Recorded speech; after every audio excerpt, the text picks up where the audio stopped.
it, do it too. It's true, true, true, true, it's true. Do it too. Do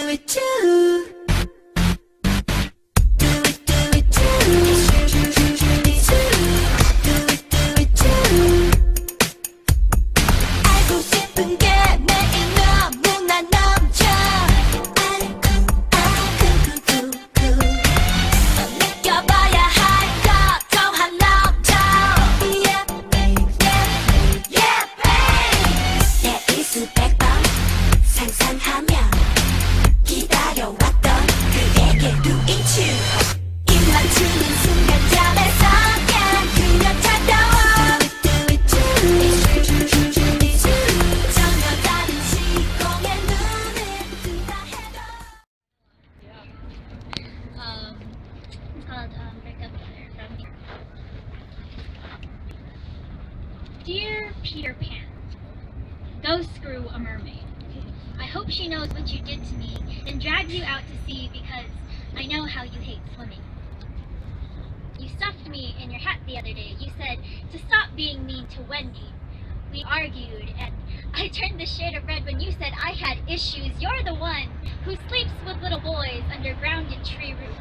I don't understand how you can spend 1 second loving me and the next chasing the skirt of her blue dress. How did we even end up at her house when you decided she was everything you needed? That night, her dog almost ate me. And you were out faking to lose your shadow in a cry for her to help you. Peter, I'm leaving because loving you is like chasing a ghost in a house full of mirrors. I want you to know that she will destroy you. Suck you in her blue eyes and spit out your lonely soul. She will muzzle your lips and cage your character, carefully keeping it from becoming too rowdy. See, there's the difference.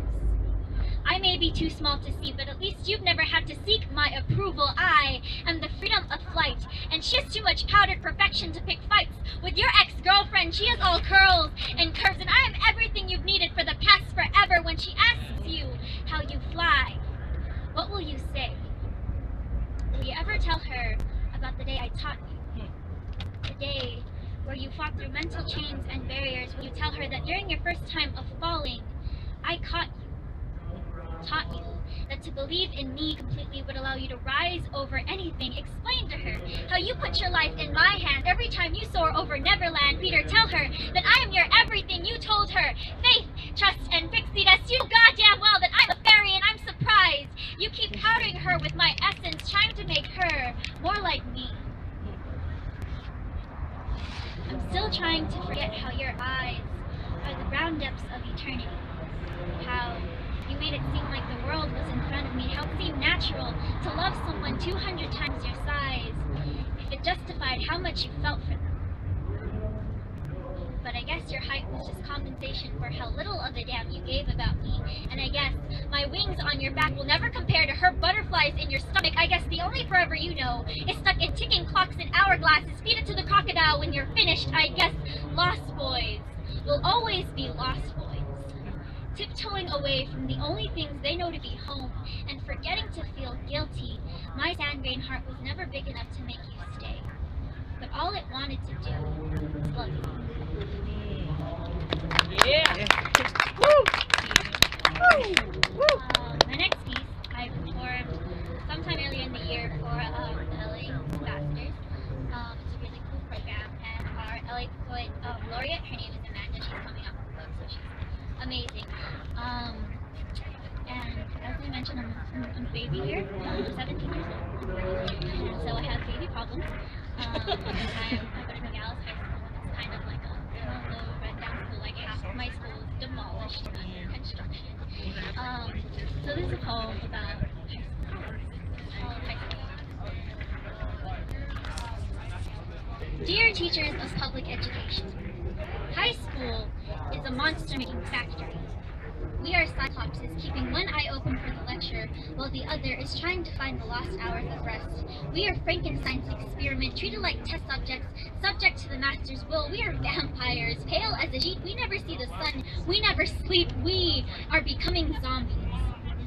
See, there's not much difference between a zombie and an overworked teen. We are incapable of speaking with our oppressors, dragging our soulless bodies from building to building, scaring off the innocent, the lively, the people we used to be. We mumble unintelligibly because we are cursed to a life of eternal exhaustion. I feel the apocalypse coming, when we do nothing but rise from neglected ruffled blankets and die for every moment in class period within 420 minutes learning absolutely nothing. You sew our mouths shut and ask us questions about a future you have refused to let us create, so we hold our straight A's, hoping they give us value and identity, fill in bubbles to distract us from our own emptied bodies. We are the saddest generation of high school students. We have math homework tissues that catch our tears while we continue to feel stupid, paper-cut wrists, bleeding insecurities. We hope nobody notices. How do we live when polka-dotted scantrons become our tombstones? When pencils and pens become weapons of self-destruction, this pressure creates less diamonds than it does corpses. Dear teachers, we need salvation. We need a revival of this generation whose dreams have been studied into nightmarish mentalities. This is not a threat of rebellion. This is a wake-up call for those who are unaware of what they are doing. This is a cry for revolution, a plea to help us find a solution that was never in the back of our textbooks. We are begging to stimulate our minds with discussion, to pull on our heartstrings with your stories and lessons. Help us brush the dirt off these stagnant organs. We are only zombies because it was the only things we were taught to be, but we know that high school is more than just a cemetery, so help us resurrect these passions. Lying in dormant sleep, awake the souls and spirits of lost students, and put to death the tyranny that is standardized education. Then we may rest in peace. Yeah! Yeah. Woo! Last poem. If you are here, if you're gonna hear this poem again, I hope you guys are having a good time here. I hope you guys are having a good time at this festival. I hope you guys are having fun celebrating your culture or celebrating some other culture. If you're not Filipino, it's Filipino American Heritage Month. And this poem is about like my experiences being a Filipino American and being an all Filipino family.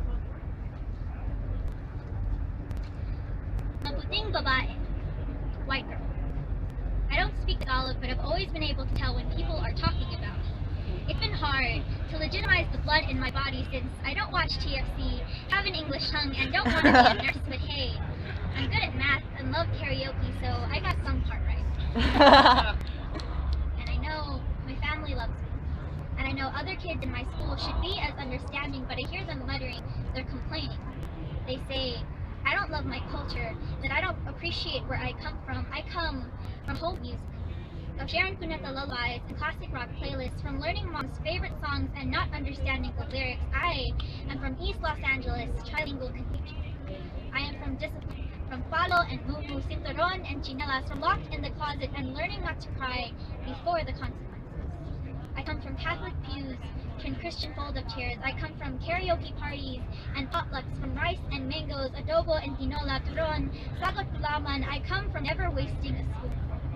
From people who felt the sting of third world country in their sleep and ate harsh reality for breakfast. I come from heartbreak and stomach aches. I come from decisions made in airplanes. I come from hoping in a new nation. I come from my Lola, working 3 jobs to support her family in the Philippines.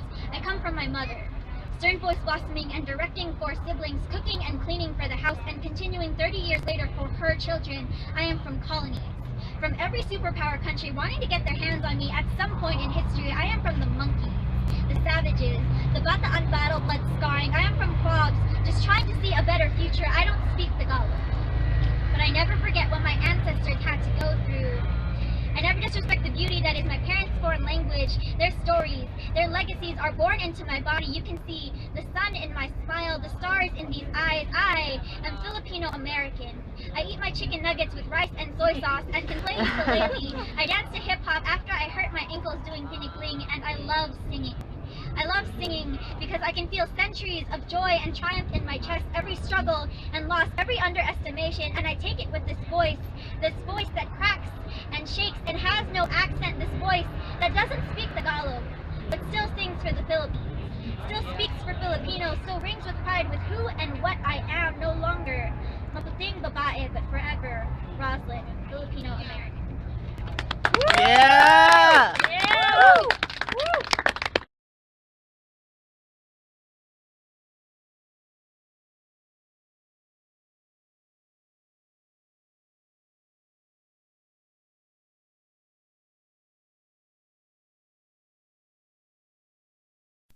do it too. It's true, true, true, true, it's true. Do it too.